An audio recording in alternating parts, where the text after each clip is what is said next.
আসসালামু আলাইকুম। বেঙ্গলি রেসিপিতে সবাইকে শুভেচ্ছা। আজ করব আমি ডিমের একটি ভিন্ন পদ্ধতিতে ভিন্ন স্বাদের ডিম রেসিপি। চলুন তাহলে শুরু করা যাক।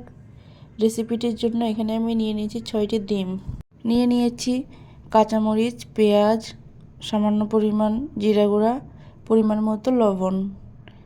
একে একে ডিমগুলো আমি ভেঙে নিব। সব ডিমগুলো ভাঙা হয়ে গেলে সকল উপকরণের সঙ্গে আমি ভালোভাবে ডিমটি মিশিয়ে নিব। কিছুক্ষণ সময় নিয়ে আমি ডিমটি ভালোভাবে মিশিয়ে নিয়ে স্টিলের বক্সটি এটার জন্য খুব ভালো হবে। এই জন্য আমি এখানে একটি স্টিলের বক্স নিয়ে নিয়েছি। বক্সটিতে আমি ডিমটি ঢেলে রেডি করে নেব সেদ্ধর জন্য।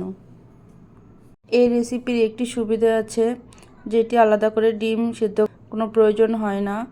ভাত রান্না করলে পাতিলের ভিতর দিয়ে রাখলে সেই গরমেই সেদ্ধ হয়ে যায়।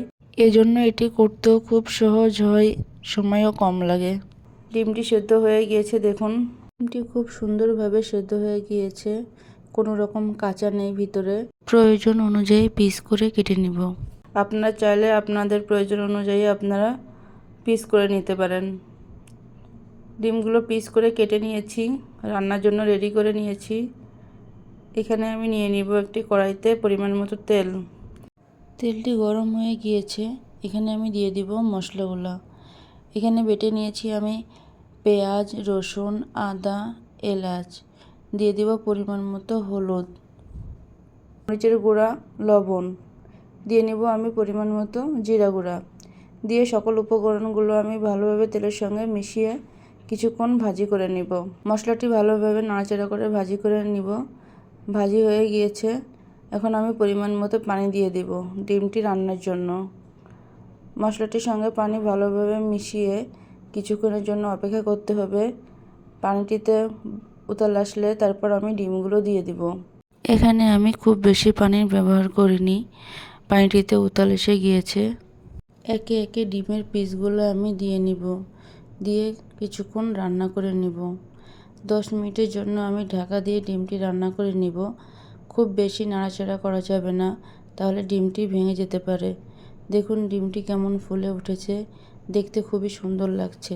আমার এই রেসিপি অনুযায়ী ডিমটি রান্না করলে যে কেউ খুব পছন্দ করবে। সব সময় একই ডিমের রেসিপি কার ভালো লাগে? মাঝে মাঝে এমন ভিন্নভাবে ভিন্ন স্বাদের রেসিপি হলে ছোট থেকে বড় পরিবারের সবারই খুব পছন্দ হবে এই রেসিপিটি। আমার এই রেসিপিটি যদি আপনাদের ভালো লাগে থাকে, আপনারা বাড়িতে ট্রাই করবেন। আমাকে কমেন্টসে জানাবেন আপনাদের কাছে রেসিপিটি কেমন লাগলো। এমন নতুন নতুন ভিডিও পেতে বেঙ্গলি রেসিপির সাথেই থাকুন। যারা আমার চ্যানেলটি এখনও সাবস্ক্রাইব করেনি, like, comment, share and subscribe করুন। বেল আইকনটি বাজিয়ে দিন নতুন নতুন ভিডিও সবার আগে পেতে। পরবর্তী ভিডিওটিতে কী রেসিপি দেখতে চান আমাকে কমেন্টসে জানাবেন, আমি রেসিপিটি করার চেষ্টা করব। আল্লাহ হাফেজ।